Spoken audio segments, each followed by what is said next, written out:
Énergie, demain, tous producteurs, c'est la thématique qui vient d'être débattue ici au FM Days à Deauville.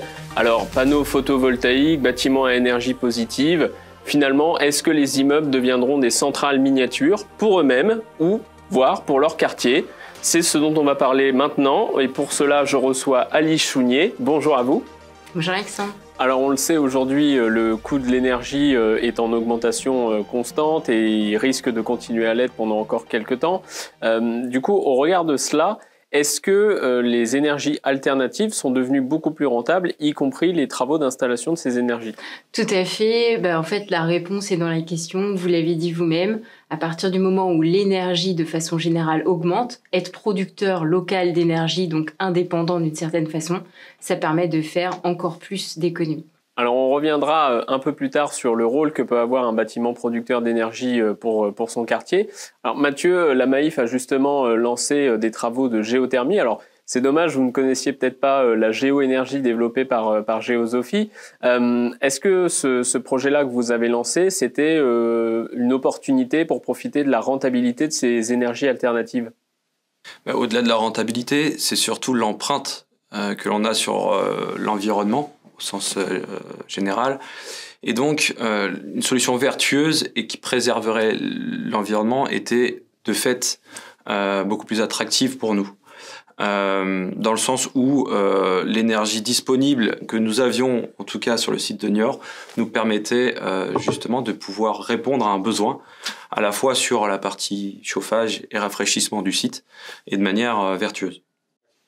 Alors, un bâtiment qui produit sa propre énergie pour lui-même, c'est une bonne chose. Néanmoins, est-ce que ce mouvement doit nécessairement s'accompagner d'une certaine forme de frugalité dans les consommations énergétiques? Est-ce que c'est quelque chose une condition sine qua non pour la mise en place d'une production propre? Alors évidemment, je dirais jamais le contraire, il faut tout faire. En fait, peu de gens s'en rendent compte, mais aujourd'hui, on a une vraie problématique énergétique. Ça va venir de plus en plus fréquemment, de plus en plus fortement, et on n'a pas d'autre choix que celui de tout faire. Il faut être sobre en énergie et il faut pouvoir produire localement de l'énergie. C'est la tendance actuelle et il n'y a juste pas d'autre solution. Alors, on reviendra effectivement aussi sur l'enjeu de la data qui peut être un problème peut-être dans ce domaine de l'énergie. Mathieu, aujourd'hui donc avec la Maïf, vous êtes du coup producteur de votre propre énergie, mais est-ce que derrière ça, l'ambition c'est pas également d'être producteur pour les bâtiments alentours? Mais bien évidemment, à l'opportunité, si nous pouvons, dans le cadre légal, pouvoir faire bénéficier l'environnement qui nous entoure, ce sera une démarche dans laquelle on s'engagera. Et Alice, d'un point de vue technique, ce principe d'être producteur d'énergie pour les immeubles alentours, est-ce que c'est techniquement faisable? Est-ce que les solutions existent pour cela? Alors non seulement c'est faisable, mais c'est clairement souhaitable, surtout si on combine des usages variés. En fait, ça permet de rentabiliser encore mieux les installations souterraines, puisque un bâtiment de bureau, typiquement, si on pense à coupler bureau, logement, en fait, tous ces usages complémentaires vont permettre d'utiliser la ressource encore mieux. Et donc, c'est tout à fait souhaitable d'être dans cette notion de partage. Après, en termes de contractualisation de projet, c'est un peu plus complexe, mais la première brique que propose la Maïf de s'équiper soi-même dans une idée ultérieure de pouvoir ensuite partager avec des bâtiments voisins, je pense que c'est la démarche la plus efficace. Et sur le pilotage aussi, également, il y a donc l'enjeu de la data, que ce soit la production, le coût, la consommation. Aujourd'hui, quel est l'enjeu autour de ça? Comment la piloter correctement? Est-ce que là aussi, techniquement, est-ce que c'est facile? Aujourd'hui, c'est une expertise assez particulière, l'expertise du sous-sol qui n'est pas partagée par la plupart des mainteneurs, mais il n'y a pas de difficulté technique au sens scientifique dans la mesure où, en fait, ce qu'on va modéliser, c'est quels sont les besoins du bâtiment, donc qu'est-ce qu'il prend au sol, qu'est-ce qu'il remet dans le sol et qu'est-ce qui est régénéré naturellement par le sol. Donc il faut faire ce bilan-là. Et à partir de ce bilan-là, on est capable d'identifier s'il va y avoir une dérive éventuelle ou non. Donc voilà, en quelques mots, vraiment scientifiquement, pas de souci. Techniquement, non plus. Il s'agit d'avoir l'expertise. Et Mathieu, justement, sur le sujet de la data, pour vous? Alors on s'appuie sur les expertises de partenaires tels que Geosophie sur ce type d'éléments-là. Maintenant, je dirais l'inquiétude ou le point d'attention particulier qu'on porte à ce type de technologie se porte plutôt à l'impact qu'on aurait sur l'environnement avec l'utilisation de cette technologie-là. Et souvent, ce sont les craintes de nos clients internes lorsqu'on présente cette solution sur justement si on préserve l'eau des nappes phréatiques, quel impact que ça a sur le vivant en particulier, et est-ce que justement avec les tendances que l'on connaît à l'avenir sur l'assèchement, et puis on parle aujourd'hui, c'est un sujet d'actualité, sur le niveau des nappes phréatiques qui est plutôt bas, quelles seront les conséquences de ce type de technologie à long terme si on en fait le choix. C'est plutôt sur cet aspect-là où on est très vigilant et on s'assure du fait qu'on n'ait pas d'impact sur le vivant. Et Alice, en tant que producteur d'une ressource d'énergie alternative, est-ce que vous avez aujourd'hui un retour d'expérience de ce qu'il en est pour les bâtiments passifs ? Alors, en fait, il y a plusieurs catégories. En fait, ce qu'on appelle passif est plus ou moins passif. Donc, il y a effectivement des bâtiments passifs qui sont conçus comme tels au maximum, mais après, de façon générale, sont inclus dans les méthodes passives, par exemple le refroidissement par le sol ou parfois ce qu'on appelle le refroidissement forcé, dans lequel on fait tourner les ventilations la nuit. Quand on fait un refroidissement par le sol, parfois c'est assimilé à du passif parce que ça consomme extrêmement peu d'énergie, mais c'est pas passif au sens où il y a quand même une production et une utilisation de l'énergie.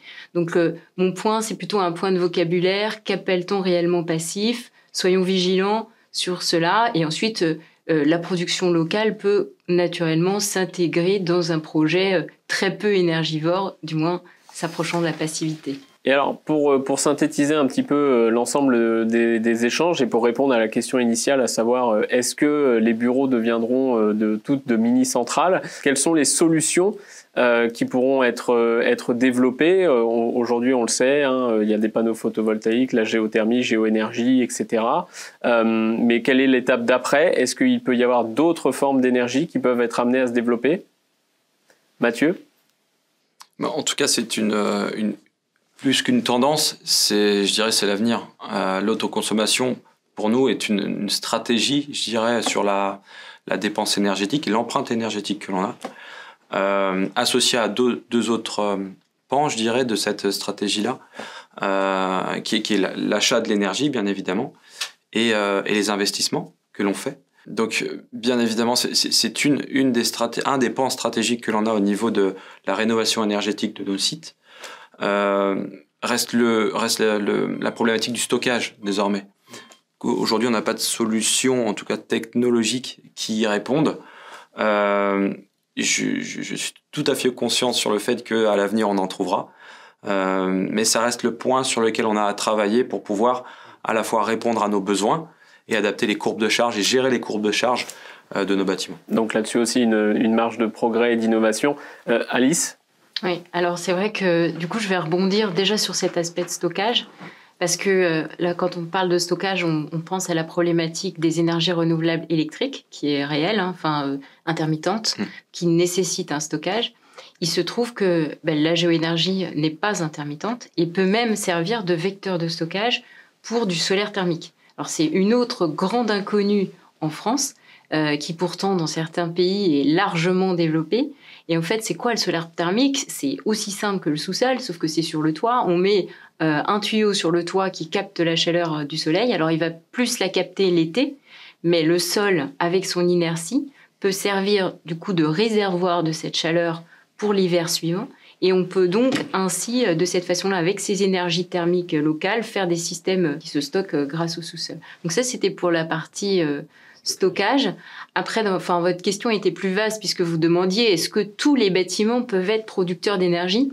Donc, typiquement, quand on se concentre sur le sol, on sait que non. Parce que, on disait, si on veut après permettre au sol de se régénérer, il faut aussi lui laisser le faire. Donc, il faut être vigilant sur la densité des installations. Et donc, l'objectif, c'est pas forcément que tous les bâtiments soient équipés. C'est potentiellement qu'ils la partagent. Et que, de cette façon-là, on soit vers un système véritablement vertueux. Eh bien, merci en tout cas à tous les deux d'être venus partager votre expérience et votre expertise sur ce sujet. On l'a compris, donc les solutions existent, il n'y a plus qu'à innover et à mettre en place les solutions. Merci à vous d'être venus et merci à vous tous de nous avoir suivis sur Republic Workplace, le média.